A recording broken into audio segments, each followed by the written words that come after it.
ছেলের বিয়ের অনুষ্ঠানে ভুল না করে থাকলে ওনার সাথে ওমর সানির বোধহয় একটা বাকবিতণ্ডা বা কিছু একটা হয়েছিল আপনার সামনাসামনি বোধহয় পিস্তল বের করে মিথ্যা কথা। আচ্ছা, আসছে আর কি মিডিয়াতে, যে কারণে আপনাকে জিজ্ঞেস করতেছি। একজন বোধহয় পিস্তল বের করে ফেলছিল বা সামথিং লাইক দিস। না, আমার টেবিলে তো।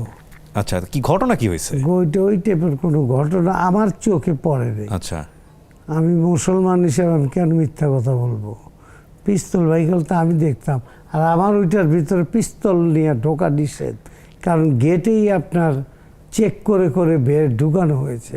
ওইটার ভিতরে পিস্তল নিয়ে ঢোকা তো সহজ কথা না। তার মানে জায়েদ খান ওমর সানি নিয়ে যে নিউজটা আসছিল এটা সম্পূর্ণ ভুয়া? অবশ্যই মিথ্যা মনে করি। ওকে, আমার টেবিলে ঘটনা, তা আমি তো আমার চোখ দিয়ে দেখতে পারতাম। আচ্ছা, তা হয় নাই।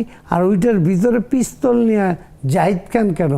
জাহিদ খানের বড় ক্ষমতা নাই যে ওইটার ভিতরে পিস্তল নিয়ে ঢুকবে, কারণ